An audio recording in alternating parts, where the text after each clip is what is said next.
சொந்தங்களுக்கு வணக்கம். மீண்டும் ஒரு பிகேஎன் ரீச்சாவில் சந்திக்கிறோம். கனநாள ஒரு வீடியோ இல்லையான்னு சொல்லி நிறைய பேர் ஃபோன் பண்ணி கேட்டிருந்தீங்க. இன்றைக்கு ஒரு வீடியோ போடலாம்னு வந்திருக்கிறோம். இன்றைக்கு என்ன இவ்வளோ நாளும் கீரையை காட்டினான், மாங்காயை காட்டினான், கொய்யாக்காய் காட்டினான், அன்னாசியை காட்டினான்னு சொல்லுவீங்க. இன்றைக்கு வித்தியாசமாக சூரியகாந்தி தோட்டத்தில் நிற்கிறோம். ரீச்சாவில் ஒரு பரிச்சாட்டமாக ஒரு கொஞ்சம் சூரியகாந்தி செஞ்சினாங்க. இதில் இருந்து வரக்கூடிய பெறுவர்களை பார்த்து அடுத்தடுத்த கட்டமாக வந்து இதை பெருசாக்குறதுக்கு இருக்கிறோம். ஸோ இங்கே வந்து என்ன செஞ்சுருக்கிறோம்னு சொல்லி பார்த்தீங்கன்னா, சூரியகாந்தி எனக்கும் இப்போ தான் தெரியும். சூரியகாந்தி ஒரு மரத்தில் இருந்து வரக்கூடிய எல்லா பொருட்களையும் பாவிக்கலாமா. அது ஒரு முக்கியமான விஷயம். நிறைய பேருக்கு தெரிஞ்சிருக்கு, நிறைய பேருக்கு தெரியாமல் இருக்கும். ஸோ இந்த வீடியோ மூலமாக நீங்கள் அதை அறிஞ்சு கொள்ளலாம். உதாரணத்துக்கு இந்த சூரியகாந்தி இலையில் வந்து மருத்துவ குணம் இருக்கும். இது வந்து ஆயுர்வேத மருந்து வைத்தியத்துக்கு இந்த இலையை பாவிக்கணுமாம். அதனால் இதை பிரயோசனப்படுத்தக்கூடிய மாதிரி இருக்குது. அதே மாதிரி இந்த பூவை பார்த்தீங்கன்னு சொல்லி சொன்னால், இதில் தனியாக இப்படி பார்க்கல உங்களுக்கு இதில் பூ தான் தெரியும்.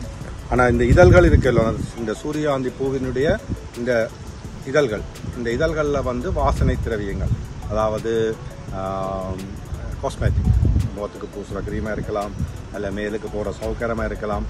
அதுகளுக்கு இந்த பூவை பாவிச்சு செய்யணும். ஏன்னா இதில் இருக்கக்கூடிய வாசம், இதில் இருக்கக்கூடிய மூலிகை குணங்கள் வந்து எங்களுக்கு உடலுக்கு ஆரோக்கியத்தை தருதான். அது அடுத்தது. அதுக்கு பிறகு பார்த்தீங்கன்னு சொன்னால், இதுக்குள்ளே இருக்குது பருப்பு. சூரியகாந்தி விதை உங்கள் எல்லாருக்கும் தெரியும் தானே. சூரியகாந்தி விதையை பற்றி நான் ஒன்றும் பெருசாக சொல்ல தேவையில்லை.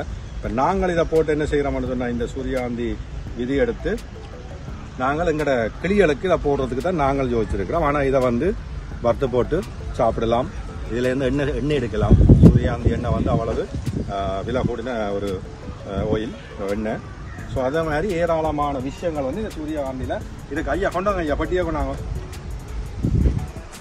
இதில் வந்து நாங்கள் இப்போ எல்லாத்தையும் பட்டியில் இந்த சூரியகாந்தியில் ஒரு குணம் இருக்குது. பார்த்தீங்கன்னா இந்த நிறைய இதுகள் வந்து மடிஞ்சிச்சு. அந்த மடிஞ்சிட்டுன்னு சொன்னால் அது வந்து எங்களுக்கு ஒரு சிக்னல் தருது. நீங்கள் வந்து என்ன வெட்டுங்கோ, எனக்கு இதுக்கு மேலே உங்களோட இதுக்கே இல்லாது, அதனால் என்ன வந்து கட் பண்ணுங்கன்னு சொல்லி ஒரு சிக்னல் தருது. இதில் இருந்து வரக்கூடிய இதை வந்து நாங்கள் இப்போ கொஞ்ச நாளையால் உங்களுக்கு அந்த விதிகள் எடுத்து காய வச்சு இதுக்கு போடுறது எல்லாத்தையும் காட்டுறோம். நீங்களும் இதுகளை பார்த்து ஒரு இதையும் வீணாக்காமல் எல்லாத்தையும் யோசனைப்படுத்துகிற மாதிரி ஒரு செட்டப்புக்கு வந்தீங்கன்னு சொல்லி சொன்னால், முதல்ல எல்லாமே சின்னதாக தான் செய்கிறது. எடுத்த உடனே பெரிய அளவில் அறக்க பறக்க செய்யக்கூடாது. சின்னதாக தொடங்கி பிறகு கொஞ்சம் கொஞ்சமாக அதை விஸ்தரித்து கொண்டு போனீங்கன்னு சொல்லி சொன்னால், எல்லா விஷயத்துலையுமே வந்து ஏதோ ஒரு வகையில் ஒரு சாதனையை படைக்கலாம். அதுக்கு நாங்கள் உங்களுக்கு ஒரு என்னென்னு சொல்கிறது, ஒரு வீடியோ போட்டு உங்களை மோட்டிவேட் பண்ணுறோம். அவ்வளோதான். இது இன்னும் பருவத்துக்கு வேற இல்லை.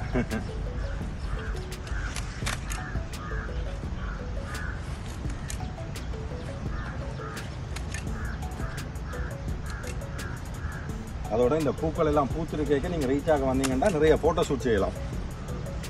நிறைய படங்களில் பார்த்துருப்பீங்க, சூரியகாந்தி பூக்களை நின்று ஃபோட்டோக்கள் எடுக்கிறது. இப்போ இந்த ஃபோட்டோ எடுக்கிறது எல்லாம் வந்து ஒரு பெரிய ஒரு ஃபேஷன் தானே.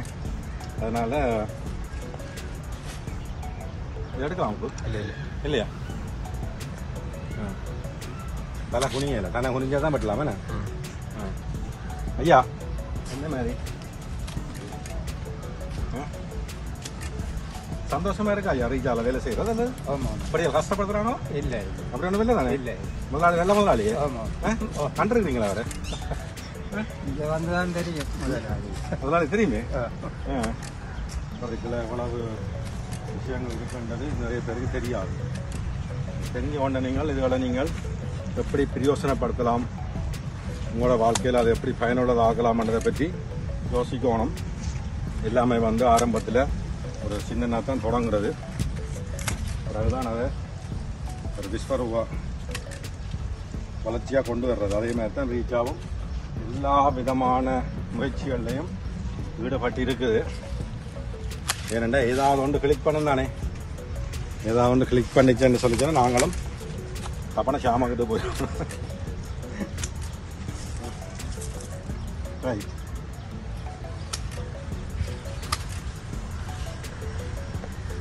பெரிய பெரிய சார்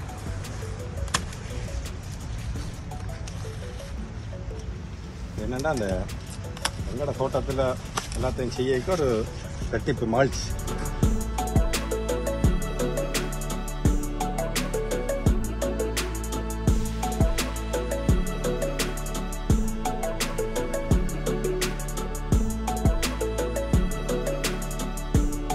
மிச்சத்தை அவை வெட்டட்டும். நானே எல்லாத்தையும் பண்ண இந்த அவைக்கு வேலை இல்லாமல் போயிடும்.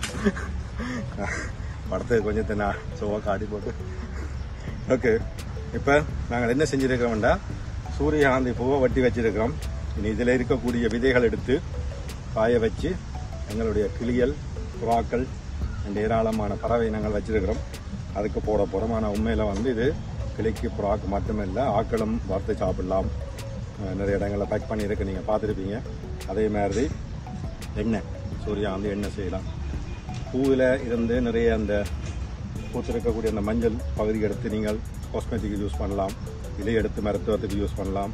இந்த மாதிரி ஏராளமான நல்ல குணங்களை கொண்டதுதான் இந்த சூரியகாந்தி கண்டு. ஸோ நீங்களும் கொஞ்சம் விதை எடுத்து வீடு வழியை சின்ன சின்ன செஞ்சு போட்டு எங்கேப்பா இந்த பூவை கொண்டு விற்கிறது, எங்கே இந்த விதையை கொண்டு விற்கிறேன்னு சொன்னால் ஒரு இடமும் போகாதீங்கோ. ஜக்கச்சியில் இருக்கிறோம், கொண்டு வாங்கோ. உங்கள்கிட்ட என்ன இருந்தாலும் அதுக்குரிய விலையை கொடுத்து வாங்கிட்டு நாங்கள் அதை பயன்படுத்துறது தயாராக இருக்கிறோம். எந்த ஒரு செய்தியோட இன்றைக்கு இந்த வீக்கெண்ட் ரீச்சாவை நிறைய கொண்டு வரோம். மீண்டும் இன்னொரு நிகழ்ச்சியில் சந்திப்போம். அதுவரையும் டாடா, பாய் பாய்.